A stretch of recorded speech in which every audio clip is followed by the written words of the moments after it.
Bismillahirrahmanirrahim. Assalamualaikum warahmatullahi wabarakatuh. Alhamdulillah. Alhamdulillahilladzi la ilaha illa huwal ahadus samad. Lam yalid wa lam yulad wa lam yakul lahu kufuwan ahad. Ashhadu an la ilaha illallah wahdahu la syarika lah. وأشهد أن محمدًا عبد الله ورسوله المبعوث رحمة للعالمين اللهم صل وسلم على رسولنا ونبينا وشفيعنا محمد ابن عبد الله وعلى آله الطاهرين وصحابته ومن تبعهم بإحسان إلى يوم الدين أما بعد. إخوة الإيمان أعزنا الله وإياكم أجمعين. Jamaah yang dirahmati oleh Allah Subhanahu wa taala, pada kultum singkat malam 12 Syahrul Mubarak, bulan yang penuh berkah, penuh rahmat ini, Al-Faqir sejenak ingin mengajak kepada seluruh hadirin hadirat yang dirahmati oleh Allah Subhanahu wa taala an naqifa waqafat, sejenak mendengarkan lalu memetik ibrah dari sirah, sejarah hidup manusia-manusia mulia di sekitar Rasulullah sallallahu alaihi wasallam. Imam Abu Hanifah pernah berkata, inna siyarar rijal ahabbu ilai min kathir min abwabil fiqh. Sesungguhnya mendengarkan, membaca, mempelajari sejarah manusia-manusia mulia terkadang lebih saya sukai dari beberapa atau banyak pembahasan-pembahasan fikih. Al-Quran thuluth, sepertiga Quran itu isinya kisah. Sepertiga berarti berapa juz? 10 juz. Al-Quran itu kisah. Malam ini saya tidak akan mengambil salah satu kisah dalam Al-Quran, walau tadi ketika sebelum salat tarawih yang di kepala masih kisah dalam Al-Quran, tapi tiba-tiba sebelum naik mimbar, sepertinya ini yang lebih tepat. Mudah-mudahan insyaAllah ini taufik dari sisi Allah Subhanahu wa ta'ala. Generasi terbaik dari umat Nabi Muhammad sallallahu alaihi wasallam adalah mereka yang hidup di masa Nabi sallallahu alaihi wasallam. Yang kata Nabi sallallahu alaihi wasallam, ashabi kan nujum, sahabat-sahabatku itu seperti bintang-bintang di langit. Fabi ayyihim, yang manapun yang kalian ikuti, sungguh kalian telah mengikuti petunjuk Allah dan Rasulnya. Malam ini kita akan sejenak mendengarkan kisah seorang sahabat Rasulullah sallallahu alaihi wasallam. Tidak ada satupun umat ini, hampir tidak ada umat Islam kecuali kenal nama sahabat ini. Allahu Akbar. Itu tanda bukti keberkahan sahabat ini. Karena di antara tanda keberkahan seseorang adalah ja'alallahu lahu qabulan fil ard. Ketika seseorang itu Allah jadikan dirinya diterima di bumi ini setelah sebelumnya Allah perintahkan agar namanya diumumkan di penghuni langit atau malaikat-malaikat Allah Subhanahu wa taala. Sahabat ini semua umat Islam hampir semua kenal dengan sahabat ini. Tahu namanya. Sahabat ini jamaah rahmatu Allah ikhwatal iman azanallahu wa iyyakum ajmain. Kalau tadi kajian duha sudah ada salah satu santri yang dapat hadiah. Ini kalau ada santri yang bisa menebak langsung angkat tangan, insyaallah kita juga siapkan hadiahnya. Sebelum balik langsung dikasih. Sahabat ini termasuk as-sabiqun al-awwalun yang Allah sanjung di dalam Al-Quran. Was-sabiqun al-awwalun,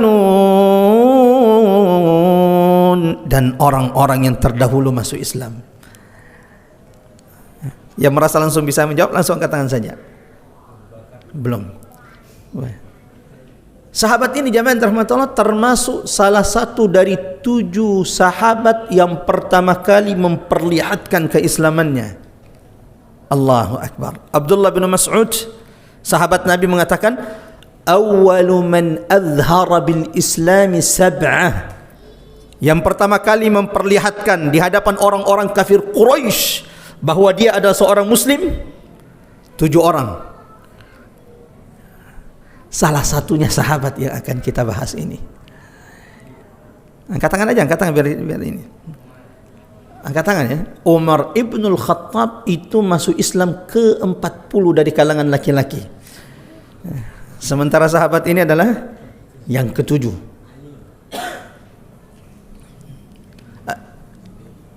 Pertama kali memperlihatkan keislamannya. Siapa 7 orang tersebut?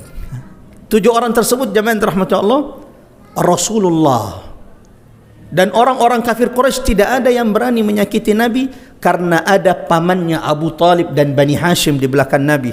Wa ma adraka man Abu Talib, siapa yang tidak kenal Abu Talib, siapa yang tidak kenal dengan Bani Hashim, kabilah tertinggi saat itu di tengah-tengah Quraisy. 7 orang di antara 7 orang yang pertama kali memperlihatkan Islamnya Abu Bakar As-Siddiq. Tapi siapa yang tidak kenal dengan Abu Bakar As-Siddiq? Salah satu tokoh besar Quraisy, pakar nasab di tengah-tengah Quraisy. Dan ada kabilah besar di belakangnya sehingga jarang ada orang yang berani menyakiti Abu Bakar As-Siddiq. 5 orang dari 7 orang yang pertama kali memperlihatkan Islamnya adalah al-masakin wad-du'afa, orang-orang miskin dan orang-orang lemah.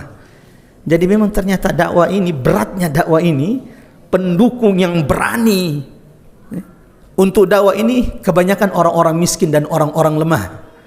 Sementara yang memusuhi dakwah ini dari dulu sampai hari ini siapa? Mereka yang punya kekuatan, punya harta, punya jabatan. Itu sunnatullah. Nah, 7 orang, 5 dari 7 orang ini adalah fuqara, du'afa, masakin. Dan 5 orang ini jamaah rahmatullah, semuanya ketika mendapatkan ujian disiksa oleh orang-orang kafir Quraisy, mengikuti kehendaknya kafir Quraisy. Ketika mereka dipaksa mengucapkan perkataan kafir, ya karena beratnya siksaan, sakit yang mereka rasakan, seperti Ammar ibn Yasir, ya, pemuda yang dirindukan surga Allah Subhanahu wa taala, ishtaqat al-jannah. Allahu akbar.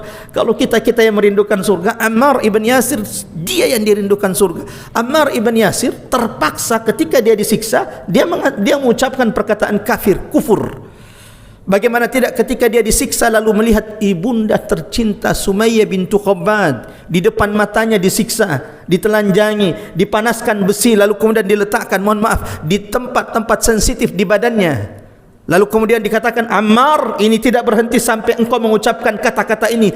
Lalu terpaksa dia ucapkan. Namun setelah itu dia menyadari dirinya lalu menangis sejadi-jadinya lalu mendatangi Nabi, ya Rasulullah, halakt, aku sudah binasa. Kenapa Ammar? Aku sudah qultu kalimatal kufri, aku sudah mengucapkan kata-kata kufur. Kata Nabi, kaifa tajidu qalbak, gimana kamu rasakan hatimu hai Ammar?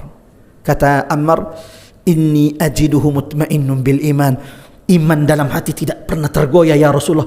Besok-besok kalau kamu disiksa lalu disuruh ucapkan lagi, enggak apa-apa ucapkan, tidak apa-apa untuk mengucapkan. Salah satu dari 5 sahabat miskin, du'afa, fuqara, ketika mereka dipaksa untuk mengikuti keinginan kafir, semuanya mengikuti, illa kecuali sahabat yang akan kita bahas ini. Dia sedikit pun tidak mau mengikuti perkataan keinginan orang kafir. Angkat tangan.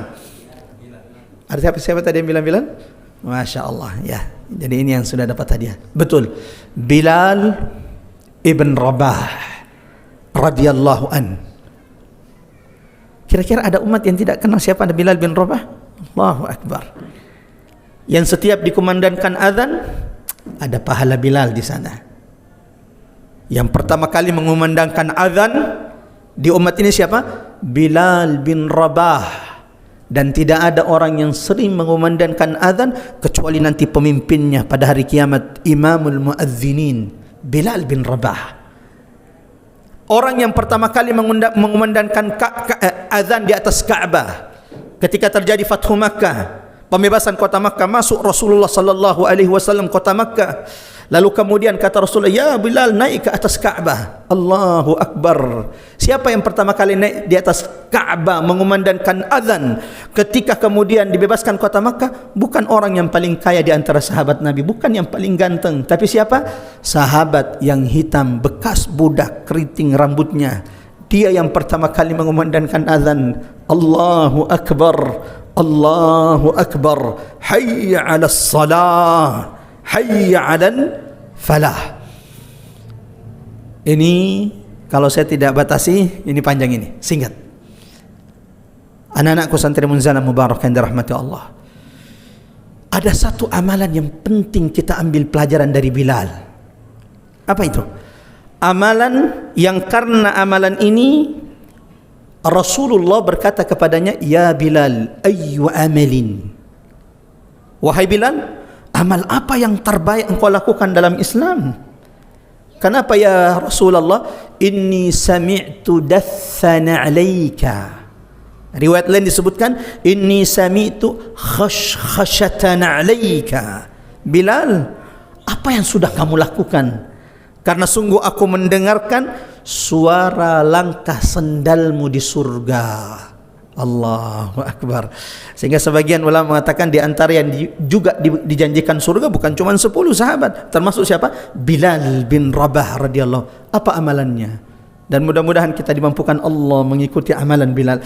Kata Bilal, ya Rasul, aku tidak punya amalan illa kecuali tidaklah ma tatahhartu, tidaklah aku bersuci fin nahari wal lail, di siang hari dan di malam hari, kecuali dengan wudu tersebut aku salat 2 rakaat. Allahu Akbar. Siapa yang ingin mengikuti jejak Bilal yang didengar suara langkahnya oleh Nabi di surga, jangan berwudu kecuali setelahnya salat 2 rakaat. Mudah-mudahan kita bisa dimampukan Allah mengamalkan amalan ini. Amin ya rabbal alamin. 2 yang bisa dipelajari dari Bilal bin Rabah, thabatuhu, keteguhan Bilal. Allahu Akbar. Dari 5 sahabat yang miskin, du'afa, fakir, mereka ini adalah orang-orang lemah yang pertama-tama memperlihatkan keislamannya. Ada Ammar ibn Yasir, ada ibunya Sumayyah bintu Khabbat, lalu kemudian ada Suhaib ar-Rumi, lalu kemudian ada Miqdad ibn al-Aswad, yang kelima Bilal bin Rabah. Dari keseluruh sahabat ini semuanya mengikuti apa yang diinginkan orang kafir kecuali Bilal. Ketika dipaksa mengucapkan perkataan kufur kepada Allah dan Nabinya, tidak ada yang keluar dari lisannya kecuali ahadun ahad. Padahal ketika dia sudah ketahuan masuk Islam oleh majikannya yang dibinasakan oleh Allah, qatalahullah, Umayyah bin Khalaf, ia ditelanjangi, ditarik ke gurun pasir, dilempari di jalan, diikat kedua tangannya, diikat kedua kakinya, diletakkan batu besar di atasnya, dipaksa untuk murtad. Allahu Akbar. Tapi sedikit pun tidak ada keluh kesah di sana. Sedikit pun tidak ada penyesalan kenapa saya ikut Nabi Muhammad.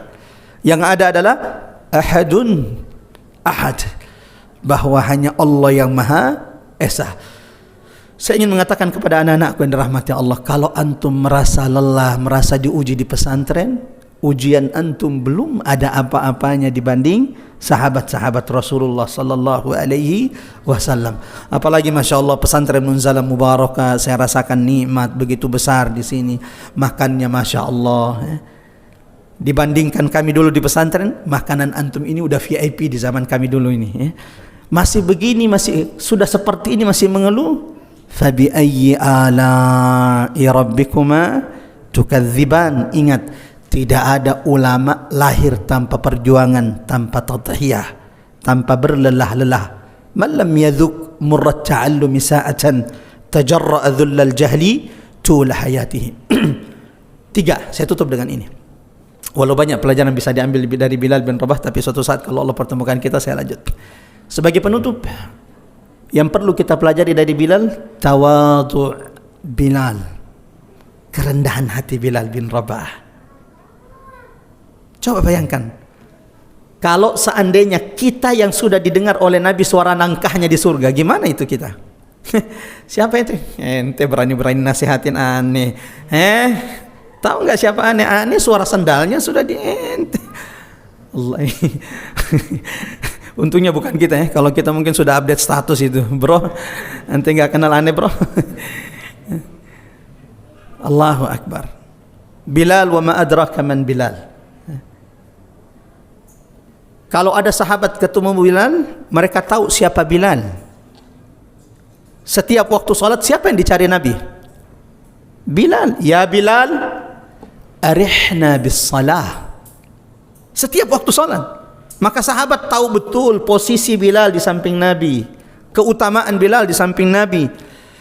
Maka biasanya sahabat, termasuk diantaranya Umar ibn al-Khattab radhiyallahu an, kalau ketemu dengan Bilal, apa kata Umar? Ya Bilal, anta sayyiduna, a'taqaka sayyiduna. Wahai Bilal, engkau adalah pemimpin kami dan yang memerdekakanmu. Siapa yang memerdekakan Bilal? Abu Bakar As-Siddiq. Dan ini juga Masya Allah kisah bagaimana Abu Bakar, Nabi ketika suatu saat melihat Bilal disiksa dan lihat begitu berat siksaan Bilal, tapi kan Nabi tidak bisa berbuat apa-apa. Saat itu kaum muslimin masih sedikit. Nabi mendatangi Abu Bakar, ya Abu Bakar, inna Bilalan yu'adzab. Bilal disiksa. Nabi tidak bilang, Abu Bakar salam merdekakan, tidak. Nabi cuma mengatakan, ya Bilal, ya Abu Bakar, inna Bilalan yu'adzab. Bilal disiksa. Tapi Abu Bakar adalah orang yang paling faham dengan Nabi. Dia tahu apa maksud Nabi. Maka dia datangi Umayyah ibn Khalaf, musuh Allah, aduwullah. Lalu kemudian dikatakan, ya Umayyah, berhenti menyiksa orang ini. Saya beli, berapa engkau jual? Akhirnya dijual mahal. Dijual mahal. Berapa? Ya Abu Bakar, kalau ente berani bayar ini orang 5 uqiyah, 5 uqiyah, dan ini termasuk mahal kalau untuk ukuran membeli seorang budak saat itu. Kata Abu Bakar, ashtari, saya beli dia. Karena Bilal tahu bahwa iman seorang mukmin tidak dihargai oleh dunia. Maka dibeli oleh Abu Bakar, dimerdekakan oleh Abu Bakar. Ya Bilal, mulai hari ini engkau sudah saya beli dan engkau sudah saya merdekakan. Setelah ini engkau bukan lagi seorang budak. Aku sudah memerdekakanmu karena Allah Subhanahu wa ta'ala. Setelah dibeli oleh Abu Bakar, apa kata Umayyah bin Khalaf? Menghina Bilal bin Rabah. Dia ingin menghina Bilal bin Rabah di depan Abu Bakar. Ya Abu Bakar, ini orang seandainya cuma 1 uqiyah ente mau beli, ini udah nggak ada harganya, ane juga terima.